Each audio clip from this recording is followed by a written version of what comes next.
모세가 이르되 그리함은 부당하나이다. 바로가 모세와 아론을 불러 이르되 너희는 가서 이 땅에서 너희 하나님께 제사를 드리라. 모세가 이르되 그리함은 부당하나이다. 우리가 우리 하나님 여호와에게 제사를 드리는 것은 애굽 사람이 싫어하는 바인즉 우리가 만일 애굽 사람의 목전에서 제사를 드리면 그들이 그것을 미워하여 우리를 돌로 치지 아니하리까. 우리가 사흘길쯤 광야로 들어가서 우리 하나님 여호와께 제사를 드리되 우리에게 명령하시는 대로 하려 하나이다. 바로가 이르되 내가 너희를 보내니 너희가 너희 하나님 여호와께 광야에서 제사를 드릴 것이라. 너무 멀리 가지는 말라. 그런즉 너희는 나를 위하여 간구하라.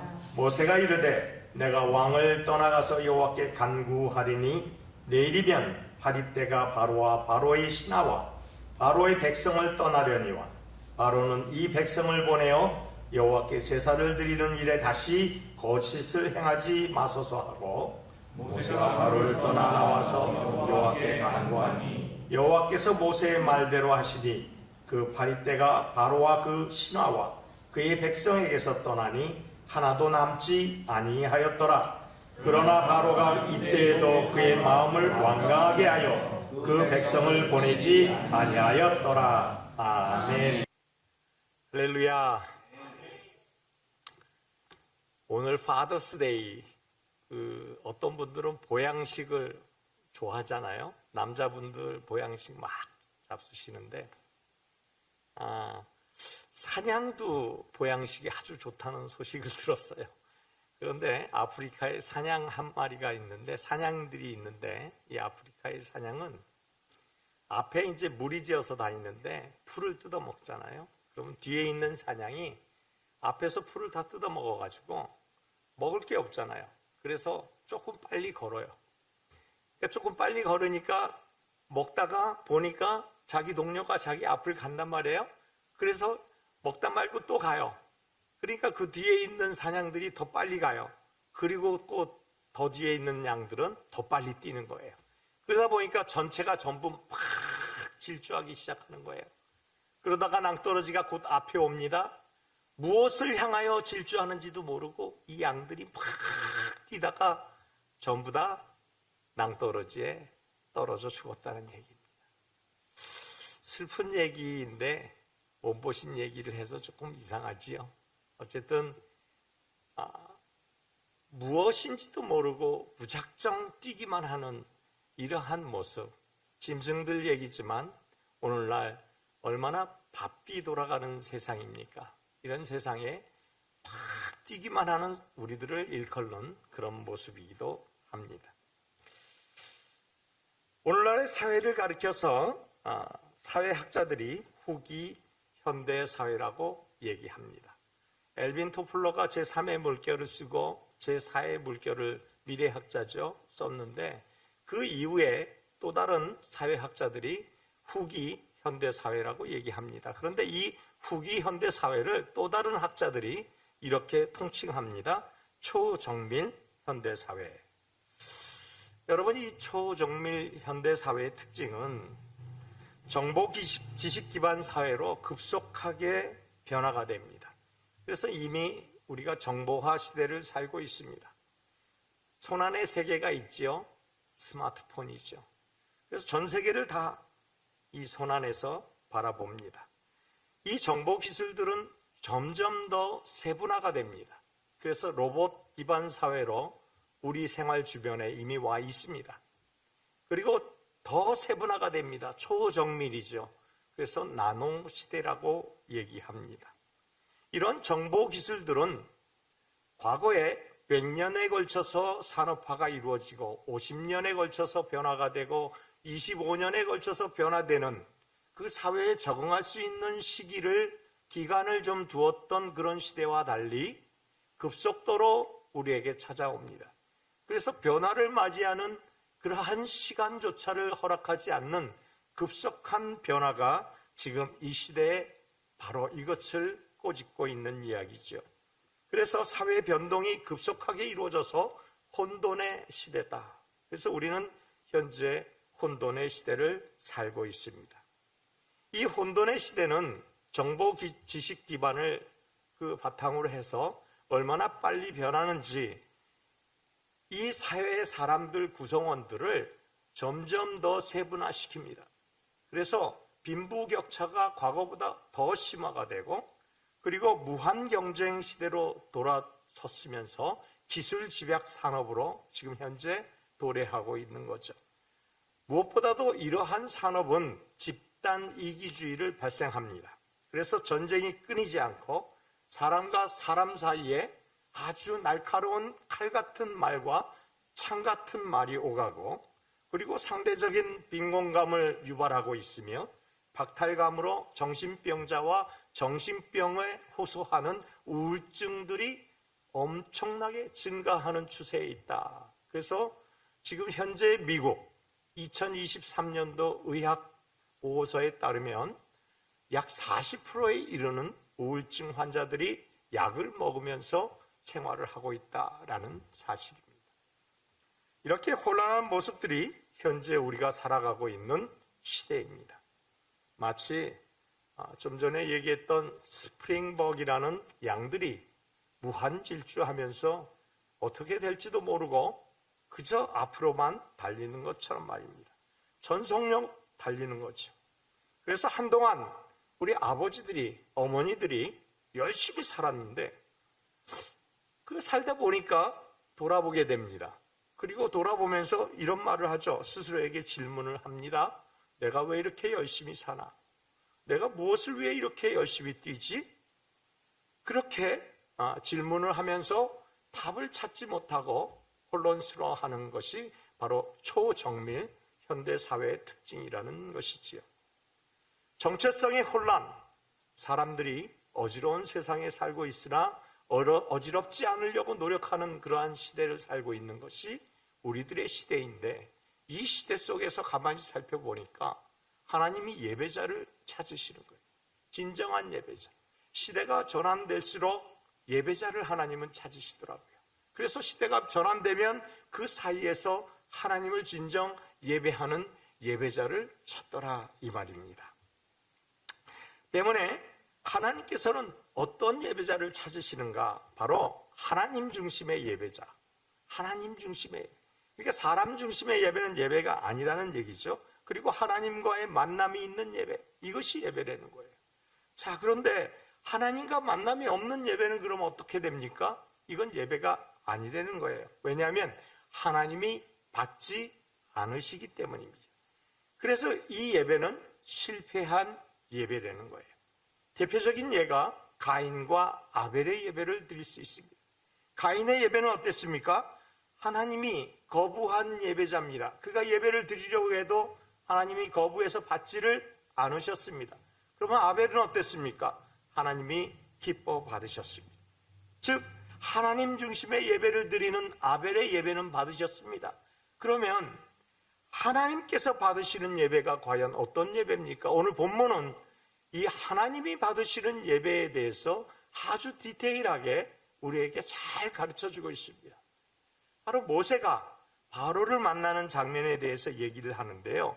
그 이후에 이제 성막을 짓도록 하나님께서 모세에게 명령하셔서 시내산에서 그 성막 설계를 전부 다 해서 성막을 짓게 되죠. 그런데 이 성막을 지을 때 성막에 대해서 하나님이 엄히 말씀하시는 단 한 가지가 있습니다. 그것이 뭐냐? 바로 출애굽기 25장 22절에 이와 같이 말씀하십니다. 거기서 내가 너와 만나고 속죄소 위, 곧 증거계 위에 있는 두 그룹 사이에서 내가 이스라엘 자손을 위하여 내게 명령할 모든 일을 내게 이르리라. 여기서 중요한 포인트 하나가 있는데 거기서 내가 너희를 만나리라 이 말입니다.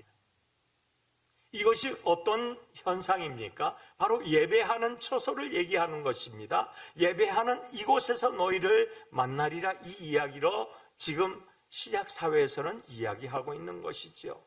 그래서 예수님이 머리 되시는 이곳 교회에서 너희를 만나리라 이 말입니다. 그리고 두 그룹 사이에서 말을 전하는데 내가 백성들에게 명령할 그 말을 내게 알게 하리라 말입니다. 내게 이른다, 내게 알게 한다. 이 말은 뭡니까? 하나님이 우리에게 예배 가운데서 임재하심으로 말씀하신다 이 말입니다.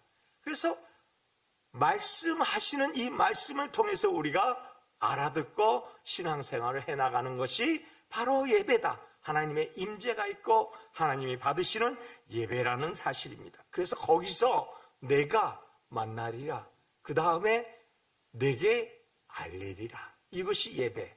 이것이 바로 성막을 우리에게 짓게 하신, 바로 이 성전을 짓게 하신, 바로 이 성전에서 예배를 드리게 하신 하나님의 첫 번가는 목표, 그리고 우리에게 주시는 말씀이다 이 말입니다. 이것이 예배의 신비입니다. 자, 오늘 본문에 보니까 이스라엘 백성들이 출애굽을 위해서 모세가 애굽 왕 바로를 만나는 장면이지요. 이때 애굽이 받은 10가지 재앙이 있습니다. 피, 개, 이, 파, 악, 독, 우, 매, 흑, 장, 이 10가지 재앙이 있는데 이미 오늘 본문은 3가지 재앙을 맞이한 이후의 만남을 이야기하고 있어요. 첫 번째 재앙이 뭡니까? 이 나일강이 모두 피로 변하고, 그리고 애굽 지역에 있는 모든 하수가 피로 변하고, 그리고 애굽 지역에 있는 모든 주민들의 물이 피로 변하는 그러한 재앙을 맞이합니다. 여러분, 피 냄새 맡으셨죠? 피 냄새가 얼마나 맡기가 곤욕스럽습니까? 그것이 오래가면 썩습니다. 그러니까 냄새가 진동하겠지요. 그래서 온 애굽이 냄새가 진동합니다. 7일간의 일정이었습니다. 이 애굽에 내려진 10가지 재앙은 이후로 20일 동안 춘분에서 시작해서 20일간 10가지 재앙이 연속적으로 계속됩니다. 그리고 두 번째 재앙이 뭡니까? 개구리. 개구리가 온 애굽 전역에 다 창궐합니다. 여러분, 개구리가 오래 삽니까? 발로 치여 죽고 여러 가지 모양으로 죽습니다. 그러면 죽으면 그 시체들이 썩는 냄새가 어마어마합니다. 그래서 애굽 전역에 성경에 보니까 이 개구리 시체 썩는 냄새가 진동했다 합니다. 그리고 세 번째 재앙입니다. 먼지가 티끌이 이가 되었습니다. 그러니까 이가 되니까 온 애굽이 모든 곳에 이가 천지예요. 어떻게 삽니까, 여러분? 그래서 바로가 항복했어요. 그런데 이 잔혹한 재앙이 없어지면 또다시 자기의 명령을 철회하고, 그렇게 반복되어서 오늘 4번째 만남을 갖습니다. 이 4번째 재앙은 애굽의 모든 곳에 파리떼가 극성 부립니다. 파리떼가 극성을 부리니까 어떻게 삽니까? 파리떼가 득실득실 하는데요. 제가 파리에 한번 물려봤어요. 얼마나 아픈지 몰라요. 따끔하더라고요. 모기한테 물린 것보다 더 따끔거려요. 이 파리에게 물려보시면 여러분, 그 물린 자국이 엄청 붓습니다. 여러분, 그렇듯이 이 파리떼의 재앙으로 막 애굽 땅이 난리가 났습니다. 그런데 이스라엘 백성들은 어떻습니까? 이스라엘 백성들은 하나님이 임재하는 그곳 고센 땅에는 이러한 모든 재앙이 모두 비껴갑니다. 한 번도 재앙을 당하지 않습니다. 그것이 바로 출애굽기 오늘 본문 바로 전절에 말씀을 하고 계시는데 바로 이와 같은 말씀이죠. 22절과 23절입니다. 그날에 나는 내 백성이 거주하는 고센 땅을 구별하여 그곳에는 파리가 없게 하리니 이로 말미암아 이 땅에서 내가 여호와인 줄 내가 알게 될 것이라. 내가 내 백성과 내 백성 사이를 구별하리니 내일 이 표징이 있으리라. 그렇습니다.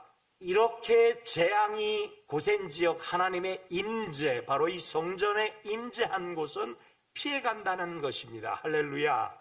그래서 이러한 놀라운 축복이 이스라엘 사람들에게 있는 거예요. 하나님의 임재가 있는 이 축복. 그런데 여러분, 애굽은 어떻습니까? 재앙을 고스란히 당하고 있습니다. 재앙을 겪을 때는 극심한 재앙이기 때문에 바로가 견딜 수 없습니다. 그래서 아우성을 치는 백성들 대신해서 모세를 급히 부릅니다. 그리고 모세에게 내가 소원하는 대로, 내가 원하는 대로 해주겠다고 얘기하고, 극심한 재앙이 잠시 그치면 또다시 이 명령을 철회하는 것이 4번이나 반복이 됩니다. 여러분, 파리떼의 재앙을 당하니까 혼절할 정도로 기겁을 하죠, 바로왕이. 그래서 급히 모세를 데려오라고 합니다. 모세가 오자 조건부 타협안을 제시하는 것이 오늘 본문의 시작입니다. 조건부 타협안을 가만히 살펴보니까 바로왕은 머리가 기가 막히게 돌아가는 사람 같아요. 아니면 주변의 술사들이 그렇게 얘기했듯이 이 바로가 제시하는 그러한 타협안은 우리가 너무나 중요하게 생각해야 하는 예배에 대한 아주 중요한 포인트를 지금 바로왕이 타협안으로 제시하고 있습니다. 그게 뭡니까? 그 중요한 뜻은 바로 우리에게 형식적인 예배는 드리지 마라 하는 그러한 아주 교묘한 타협안을 지금 모세에게 이야기하고 있는 겁니다. 그래서 본문에서 가르치는 이 형식적인 예배를 드리라라는 이 타협안이 무엇입니까? 그것은 오늘 본문 25절에 보니까 바로가 모세와 아론을 불러 이르되 너희는 가서 이 땅에서 너희 하나님께 제사를 드리라. 가만히 보면 얼마나 달콤한 말입니까? 430년간 노예로 아우둥바둥 살다가 이제 가만히 불러서 이 근처에서, 아니 그냥 이곳에서 그냥 예배를 드려, 이렇게 아주 달콤한 말을 해줍니다. 이러한 회유를 모세는 어떻게 했을까요? 단호하게 거부합니다. 왜 그렇죠? 이곳에서, 애굽에서는 예배를 드리면 안 됩니까? 애굽에서 예배를 드리면 그게 가짜 예배입니까? 예, 맞습니다. 애굽에서 드리는 예배는 가짜 예배입니다. 왜냐하면 이스라엘 백성들이 430년간 종살이를 했던 현장이 바로 애굽의 현장입니다. 그런데 이 애굽의 현장에서 430년이라고 했으니 430년은 수십 대를 거쳐서 온 이스라엘 백성들이 종살이하면서 이 주인격인 애굽 사람들이 자기 우상들에게 예배를 할 때, 즉 제사를 드릴 때 그 제사의 준비를 누가 합니까? 종들이 다 합니다. 종들이 다 이 제사를 드릴 수 있도록 모든 준비를 다 합니다. 그리고 주인에게 맞지 않고 칭찬 들으려고 주인이 생각하는 것을 미리 생각합니다. 그래서 주인이 눈짓만 해도 움직여집니다. 그래서 제사를 지낼 수 있도록 그렇게 하는 것이지요. 그래서 430년입니다. 여러분, 1년도 아니고 2년도 아니고 430년을 종으로서 제사를 관할하는 그러한 업무를 다 간장을 했습니다. 그러니 이 예배를 이곳에서 드리면 이들의 몸과 마음은 이미 어떻게 반응합니까? 우상에게 예배할 때 우상에게 제사 지내는 모습으로 반응을 하게 되어 있습니다. 지금 누구에게 예배를 해야 하는데요? 바로 하나님에게 예배해야 하는데, 그 하나님에게 예배해야 하는데 우상에게 몸이 반응하는 몸으로 변해버렸다는 이야기죠. 이 말은 무슨 말입니까? 몸과 마음이 자연스럽게 변했다 이 말입니다. 습관적으로 변했다 이 말. 이럴 때는 이렇게 하고 저럴 때는 저렇게 하고, 이것이 습관적인 생활로 생활화가 되어버린 것이지요.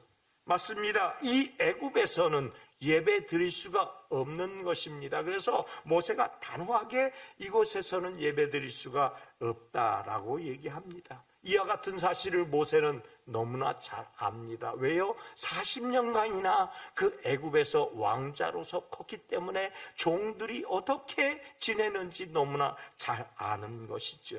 구별한 하나님, 이 모세는 하나님이 구별하시는 하나님을 너무나 잘 알고 있어요. 왜요?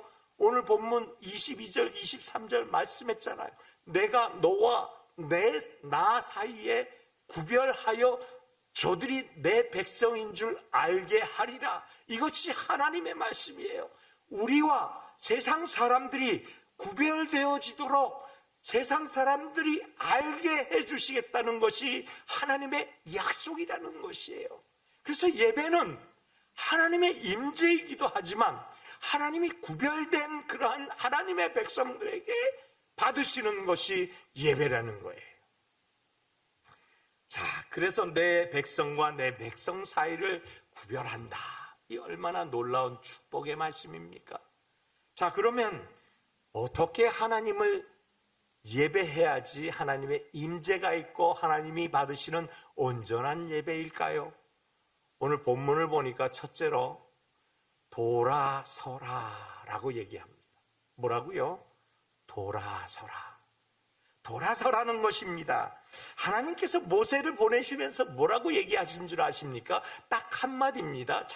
출애굽기에 보니까 세 군데에서, 이 8장 오기 전까지 세 군데에서 계속 연속적으로 동일한 말씀을 하시는데 뭐라 얘기하시는가? 그들이 나를 섬길 것이다. 뭐라고요?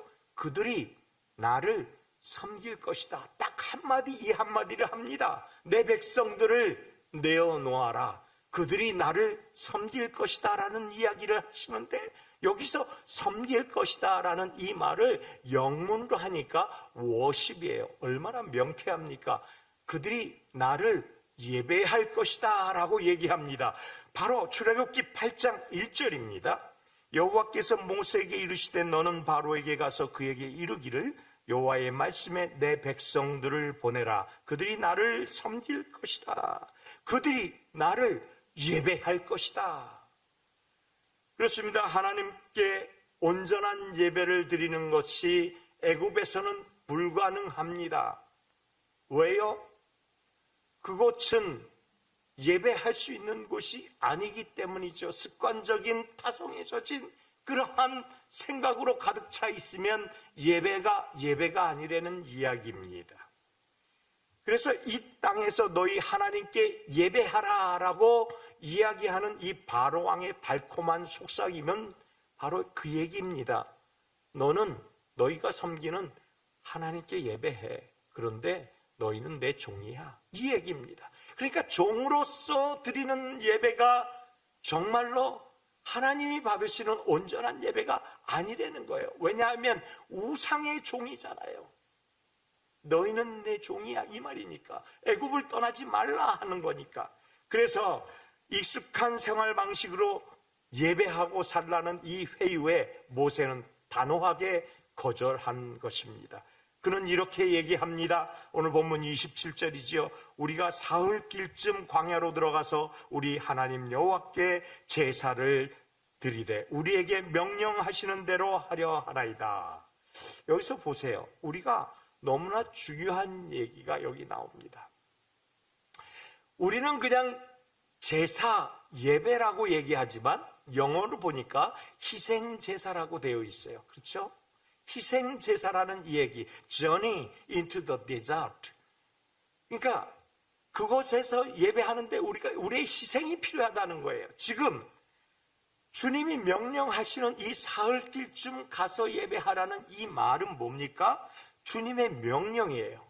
그러니까 명령대로 가는데 왜 이 명령을 따라야 하느냐? 세상에서 드리는 예배가 아니고, 그리고 완전히 거기서 걷어내는, 왜냐하면 광야는 어떤 곳입니까? 사막입니다. 광야를 사흘길을 가면 어떻게 됩니까? 죽습니다. 아무것도 없는, 풀밖에 없는, 풀조차도 말라버린 이 광야를, 사막을 3일길을 걸어서 예배를 한다는 것은 죽음을 각오하는 예배를 드리라는 이 말씀입니다. 그러니까 사흘길쯤 가서 예배를 한다는 이 말은 죽음을 각오하는 예배, 이것을 하나님은 받으신다는 얘기예요. 너희의 돌아섬을, 애굽을 등지고 사흘길 죽을 고생으로 그것을 떠나라는 이야기가 아니겠습니까? 애굽의 이 우상들을 죽을 고생을 하고 떠나야 하나님이 받으시는 예배가 된다라는 이야기입니다. 그래서 애굽에서 드리는 예배는 예배가 아닙니다. 두 번째로 보니까 무엇이 하나님이 온전하게 받으시는 예배입니까? 그것은 수고로운 수고를 하는 예배가 온전한 예배라는 거예요. 수고로운 수고. 여러분, 미국의 연방대법원이요 2006년에 세속적 인간주의를 하나님의 종교로 인정하여 통과시켰어요. 이 통과된 법안이 무엇이냐 하면 모든 인간은 하나님을 만들 수 있대요.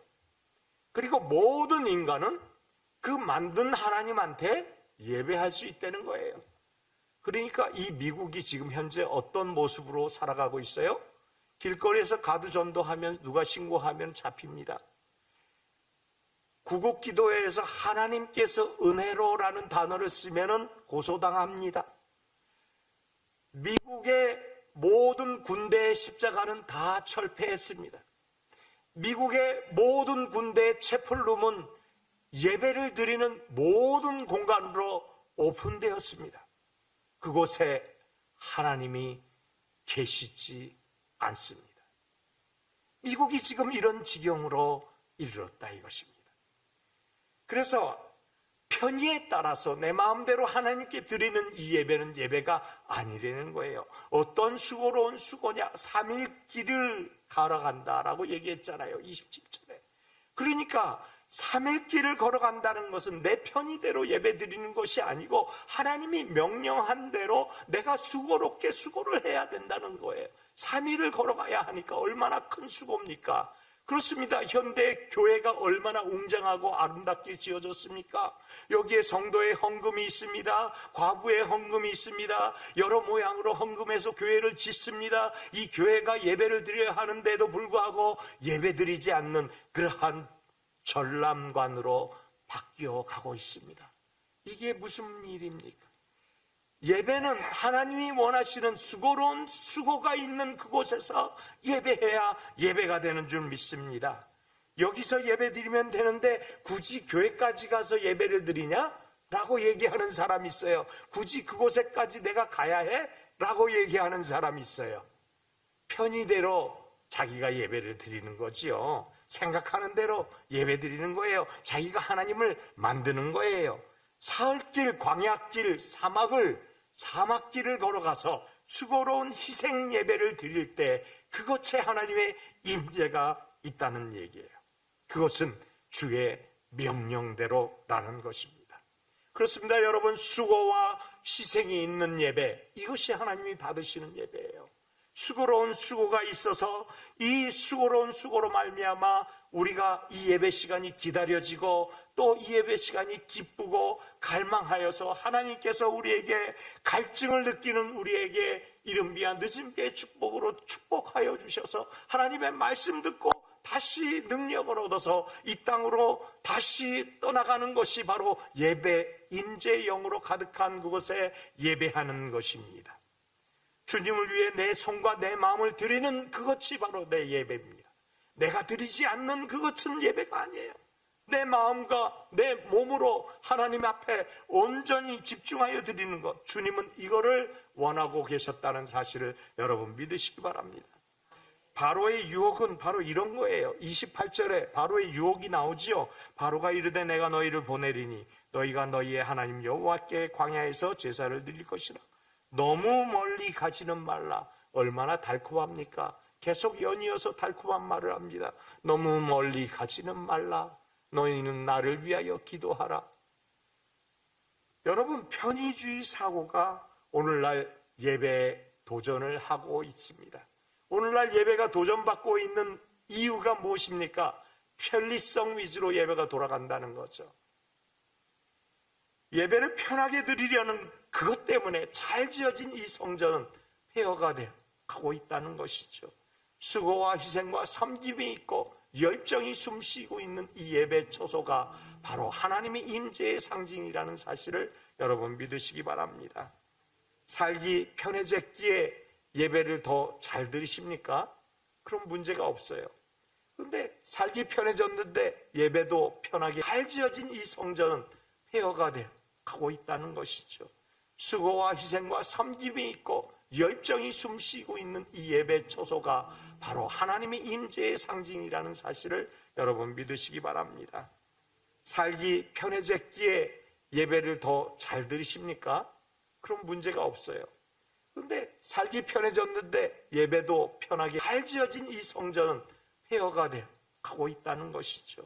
수고와 희생과 섬김이 있고 열정이 숨쉬고 있는 이 예배 처소, 문화와 습관적인 벽에 부딪혀서 예배에 잠식당하고 있습니까?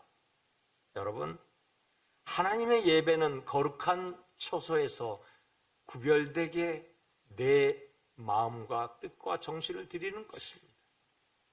그분을 위한 나의 땀방울이 묻힌 이 성전에서 예배하십시오. 수고로운 수고가 있는 이곳이 하나님의 임재의 상징이며 오늘 모세처럼 말씀 따라서 예배드릴 때 하나님이 임재하심으로 그곳에는 그 어떠한 재앙도 없고 하나님이 만나주심으로 우리의 모든 소원을 이루어 주시는 놀라운 복된 사람이 될 줄로 믿습니다. 이와 같은 놀라운 축복이 우리 모두에게 임하시기를 예수님 이름으로 축원합니다. 기도하겠습니다.